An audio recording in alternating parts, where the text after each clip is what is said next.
Lundi 22 décembre 2025, mesdames et messieurs, bonsoir et bienvenue dans ce journal. Le président de la République, son Excellence Patrice Talon, sera face aux députés demain mardi 23 décembre 2025, conformément aux dispositions de la Constitution béninoise, pour délivrer son message sur l'état de la nation. Il s'agira en effet de son dernier discours sur l'état de la nation en sa qualité de président de la République pour le compte de son second et dernier mandat. Après près de 10 ans passés à la tête du Bénin, ce rendez-vous s'annonce comme un moment de vérité, de bilan et de projection. Le président Patrice Talon aura l'occasion de passer en revue le chemin parcouru depuis son accession à la magistrature suprême. Ce dernier discours restera donc gravé dans les annales de la vie politique nationale.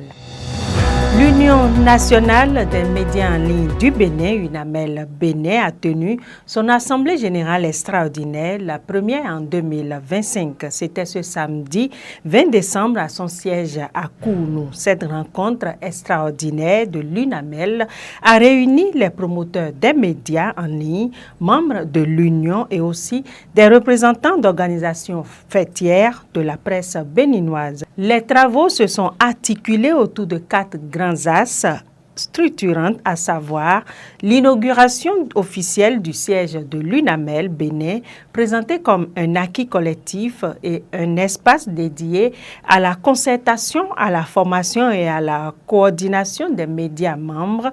Le deuxième a permis d'aborder la nature des rapports entre la Haute Autorité de l'Audiovisuel et de la Communication RAC et l'UNAMEL.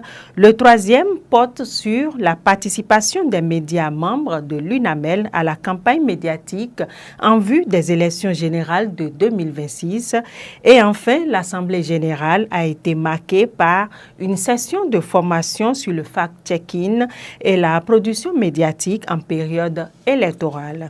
Barnabas Oroukoumane, président de l'UNAMEL, a exhorté les membres à renforcer leur engagement collectif, soulignant que la force de l'UNAMEL repose sur l'unité, la rigueur professionnelle et l'anticipation des défis à venir.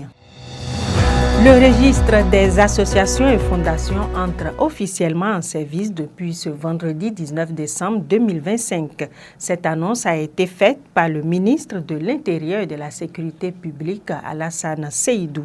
Ce registre, dont les modalités de mise en place ont été fixées par le décret numéro 2025-575 du 24 septembre 2025, devient le nouvel outil central de déclaration et de suivi de la vie associative au Bénin. Le communiqué renseigne sur les organisations concernées par les formalités. Il s'agit des fondations et organisations non gouvernementales créées sur le territoire national avant ou après l'entrée en vigueur de cette loi, les fêtières de cette association. Le ministre Alassane Seydou souligne que le registre des associations et fondations constitue la voie exclusive de déclaration de création d'associations, de fondations ou d'organisations dès le 19 décembre 2025. Ne sont pas concernés les partis politiques, les syndicats et les organisations de la chefferie régies par des dispositions législatives spécifiques. Le Bénin obtient de la Banque islamique de développement, la BID, 200 milliards de francs CFA pour la modernisation de l'AS Godomé-Ila Kondji. Selon l'agence Ecofin, ce financement vise la cession béninoise du corridor Cotonou-Lomé, un axe stratégique reliant l'agglomération de Cotonou à la frontière bénino-togolaise et intégré au corridor régional Abidjan-Lagos. Le projet prévoit le passage 2 fois 2 voies, l'amélioration des ouvrages d'assainissement, de la sécurité routière et des aménagements connexes afin de fluidifier le trafic et réduire les congestions, notamment aux abords de la frontière. Culture À présent, la maison de couture Sandrina Keita a organisé le samedi 20 décembre 2025 une vente privée, une occasion pour le public de découvrir et de s'offrir des tenues faites en batik et du lin. C'était à Papa à la maison d'Essie. Reportage. Paris gagné pour la maison de couture Sandrina Keita, une vente privée des modèles en batik et du lin. Un public très enthousiaste dans la maison d'Essie à Papa. J'ai vraiment été impressionnée par tout ce que j'ai vu. C'était de très belles pièces, autant qu'elles sont, autant les unes que les autres. De très jolies pièces que j'ai eu la chance de voir pratiquement en premier. J'en suis très contente parce que j'ai pu faire ma sélection du coup. Et j'aime tout ce qui est fluide, couleur pastel, pas extra vive. Et ce que j'ai beaucoup aimé dans les pièces de cette collection, c'est qu'en fait, elles sont passe-partout. On peut les porter partout, que ce soit pour une réception, que ce soit au travail, que ce soit pour une réunion, que ce soit pour voyager. C'est vraiment parfait et surtout, elles tiennent compte de notre climat. Donc, ce sont des tenues qu'on peut vraiment porter dans toutes circonstances et être à l'aise. Et pour une personne comme moi, une personne ronde, c'était parfait d'être à l'aise dans ce que je porte. Sandrina Keita, c'est une valeur sûre. Ça commence à faire un bon moment que je la connais et que je porte ces pièces. Et franchement, le défilé de ce soir a été une occasion de voir encore plus son expertise, son talent. Et j'invite tout le monde à venir découvrir, ça vaut le coup. C'est beau, c'est classe, c'est royal. Enfin, venez quoi et essayez. Les invités ont également eu droit à un défilé de présentation de quelques modèles de Sandrina Keita. Sandrina Keita, styliste béninoise, réunit déjà 20 années d'expérience. Elle allie finesse, originalité et créativité pour le bonheur du Made in Bénin. Infosport à présent en 35e Coupe d'Afrique des Nations Cannes Maroc 2025. Les Lions de l'Atlas font une bonne entrée en battant les Comores. Ce dimanche, le Maroc, pays organisateur, s'est imposé 2-0 contre les Comores.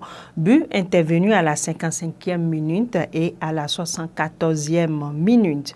Le Maroc empoche ainsi les 3 points et se positionne déjà leader de la poule A avec 3 points plus 2 en attendant l'affiche Zambie-Mali de ce jour.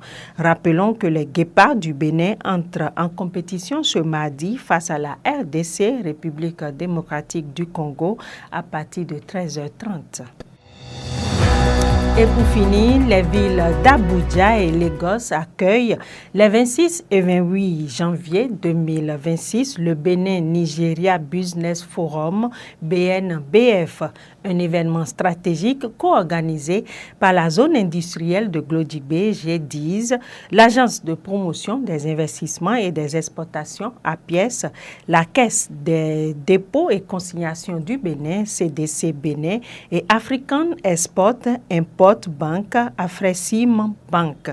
Cette rencontre qui réunira les investisseurs, décideurs publics, institutions financières et acteurs du secteur privé sera pour renforcer les échanges économiques, stimuler les investissements transfrontaliers et bâtir des partenariats durables entre le Bénin et le Nigeria. Ce sera tout pour cette session d'information. Merci de nous avoir suivis et bonsoir chez vous.